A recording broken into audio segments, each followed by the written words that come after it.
एक राज्य है, पूरा देश 140 करोड़ लोगों का देश है। यूपी 25 करोड़ लोगों का स्टेट है। राजस्थान तो सिर्फ 7.5 करोड़ लोगों का देश है। लेकिन महिलाओं के प्रति दुष्कर्म का मामला, महिलाओं की हत्याओं का मामला, महिलाओं के प्रति अत्याचार का मामला, उसमें जब राजस्थान पूरे हिंदुस्तान में 1 नंबर पर आ गया और हमारे लोग मणिपुर की चिंता कर रहे हैं, यहां से 3000 किलोमीटर दूर। मेरे तो मतलब इतो से हो कि डूंगर बढ़ती दिख रही है, पगा बढ़ती कौन दिख रही है, आतना ठेके हो रहे हैं। मैंने इतना ही कहा था। आप मणिपुर की बात करते हो, मणिपुर में गलत हुआ किसी महिला के साथ, मैं उसकी निंदा करता हूं, वो शर्मनाक घटना है। लेकिन हमारे राजस्थान में हम हमारी बहन बेटियों की हिफाजत नहीं कर पा रहे, उनको सुरक्षा नहीं दे पा रहे, उनको सिक्योरिटी नहीं दे पा रहे। इसके लिए हमें अपने गिरिबान में झांक के देखना चाहिए। एक बात कही थी मैंने, और वो बात सरकार को बुरी लग गई और उसके बाद में मुझे मेरे से इस्तीफा मांग लेते, मुझे नोटिस दे देते, मेरी बात पूछते कि मैंने क्यों कहा है। मैं बताता उनको, कांग्रेस के लोग वोट देने के लिए जाते हैं, 100 साल से पुरानी पार्टी है। गांधी जी के नाम पर, नेहरू जी के नाम पर, सरदार पटेल, मौलाना आजाद, इंदिरा जी है। कोई सेक्युलर के नाम पे वोट पड़ता है, कोई SC ST के लोग, किसान अलग मुद्दे पर वोट डालते हैं, 100 चीजों पर वोट डालता है। मेरे ऊपर जिम्मेदारी ज्यादा है। उस जिम्मेदारी का एहसास से ये राजस्थान भगत शिरोमणि मीरा का प्रदेश है, जिसने भगवान कृष्ण को साक्षात मूर्ति के अंदर समा गई थी। संसार के अंदर भगत शिरोमणि मीरा अपनी भक्ति से सिद्ध की सिद्धि साक्षात मूर्ति के अंदर जिंदा समा गई थी। ये हमारे प्रदेश की महिलाओं का इतिहास है। हमारे इतिहास में पन्ना जो थी, अपने स्वामी के वचन को निभाने के लिए महाराणा प्रताप के पिता उदय सिंह का जीवन बचाने के लिए अपने कलेजे के टुकड़े को, पूरे संसार में ऐसा उदाहरण नहीं मिल सकता, अपने बेटे को कुर्बान करके अपने स्वामी भक्ति का परिचय देकर अपने देश को बचाया था। ये पन्ना का देश, ये पन्ना का प्रदेश है, मीरा का प्रदेश है, हाडी रानी का प्रदेश है। युद्ध के अंदर जब चुड़ावत के पांव लड़खड़ा गए थे, नई नई शादी हुई थी, शादी को चंद दिन हुए थे, 5 दिन 4 दिन पहले शादी हुई, युद्ध में जाने का साहस नहीं कर रहा था। हाडी रानी ने अपनी गर्दन काट के, जब उसने निशानी मांगी तो गर्दन काट के दासी को कहता कि ये दे देना उसको, दिल खोल के लड़े। ये ऐसी छत्राणों का प्रदेश है, सती और सूरमाओं का प्रदेश है, और हमने इसको कलंकित कर दिया। इस नाम पर मैंने सिर्फ जो बात कही, उसके बाद में इस सरकार ने जो फैसला किया, आजाद भारत के अंदर इस्तीफा हो जाए, मंत्री का सर बर्खास्त होना, और जिस सरकार को मैंने गहलोत साहब को 2 बार मुख्यमंत्री बनाया है, फेल हो गए थे गहलोत साहब 2008 में, पास मार्क नहीं थे, उनको 100 MLA चाहिए थे, वो नहीं थे। राजेंद्र गुड्डा ने 6 दिए थे उनको, 6 सब जाके पास हुए थे, तब मुख्यमंत्री बने थे। मैंने उनके सरकार को मजबूती दी, दूसरी बार फिर उनको मुख्यमंत्री बनाने में उनको मजबूती दी।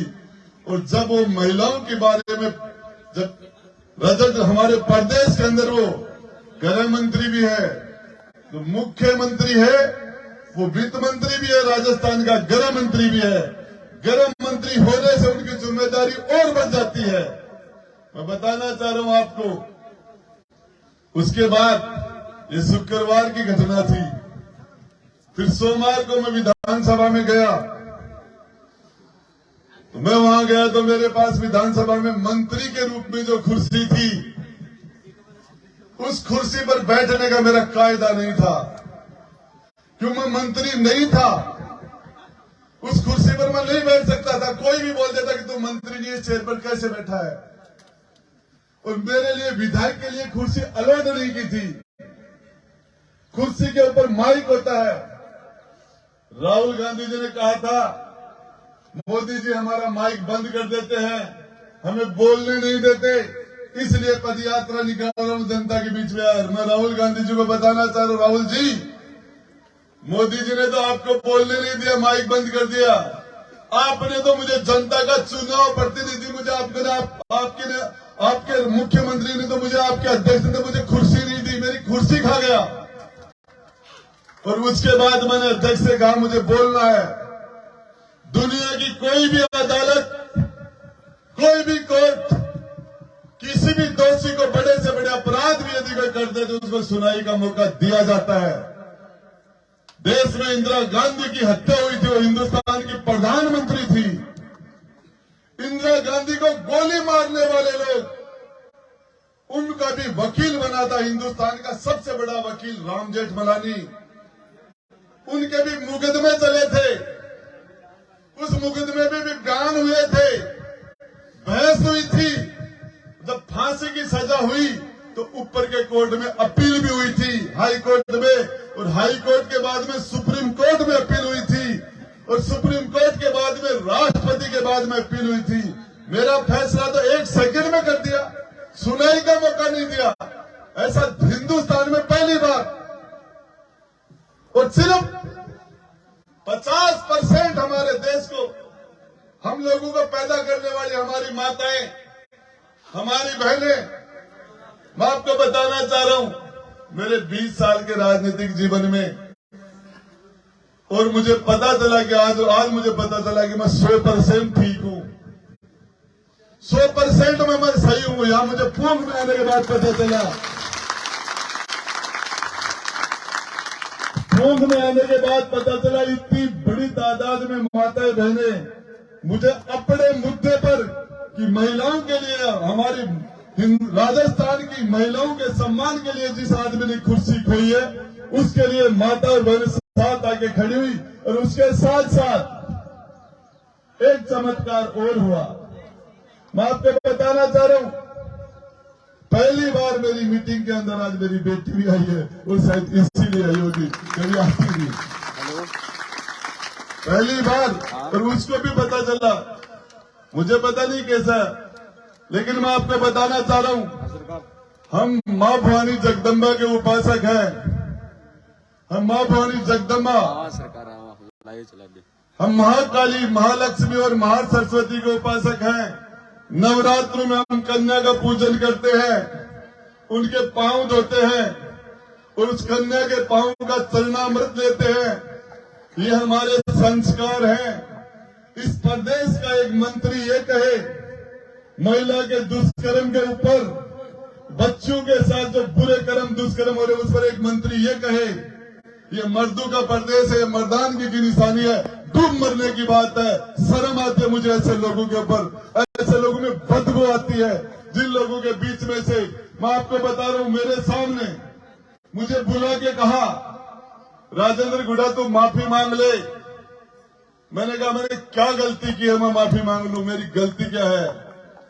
मुझे प्रदेश के प्रभारी सुखबीर सिंह रंधावा ने कहा मीडिया के अंदर, राजेंद्र गुड्डा माफी मांग ले।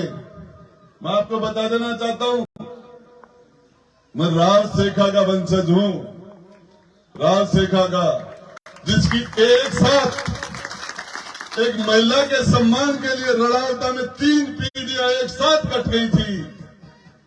3 पीढ़ियां। छोटी सी बात बताते हुए मेरी बात को खत्म करूंगा। गोंडवाटी होती थी, एक बहुत पावरफुल स्टेट होती थी, रियासत होती थी। उस गोंडवाटी के शासक ने नियम बनाया कि इस रास्ते से जो भी जाएगा, इस रास्ते से जो भी जाएगा उस तालाब के अंदर खुद रहा है, इसमें से 5 टोकरी मिट्टी की डाल खोद के और पहाड़ के ऊपर, दीवार के ऊपर डाल के जाएगा। कोई बारात निकली थी, बारात के अंदर उन्होंने कहा हमारे नियम के हिसाब से आपको 5 परात मिट्टी की डालनी पड़ेगी। ये हमारे राज्य का नियम है, हमारी रियासत का नियम है। सारी बारात ने पांच बारात खोद के उसके ऊपर डाल दी। उन्होंने कहा दुल्हा और दुल्हन को भी डालनी पड़ेगी। दुल्हे ने कहा मैं डाल देता हूं, दुल्हन नहीं डालेगी, ये मेरे जीते जी नहीं डाल सकती। इस बात को बढ़ने के बाद दूल्हे का सर काट दिया गया था और दुल्हन से मिट्टी डलवाई गई थी। दूल्हे का सर काटने के बाद और जब उस दुल्हन ने, उस लड़की ने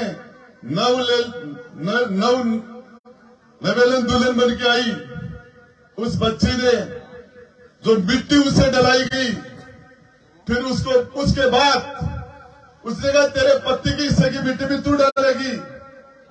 जो दुनिया में से चला गया उसको फिर उसे वो मिट्टी भी डलाई गई। उसके बाद उस दुल्हन ने, जिसका सुहाग गुजर चुका था, उसने एक मुट्ठी मिट्टी की अपने पल्लू से बांध के राव शेखा के पास गई और शेखा के ऊपर जाके सर में मिट्टी पटकी, तेरे सर में धूल। तेरे राज के अंदर माता और बहनों का सुहाग और उनकी इज्जत, उनका सम्मान सुरक्षित नहीं है। इस बात पर रड़ावता में युद्ध हुआ था। उस युद्ध में 3 पीढ़ियां साथ कट गई थी, पूरे गोद साफ हो गए थे, पूरी गोदवती का नामो निशान मिट गया था। राज शेखा 3 पीढ़ियों के साथ रड़ावता में शहीद हो गए थे, एक महिला के सम्मान के लिए। हिंदुस्तान की पार्लियामेंट में पहुंच गई। इसके लिए हिंदुस्तान का प्रधानमंत्री बोल रहा है, पूरी दुनिया का मीडिया बोल रहा है। ये फैसला होगा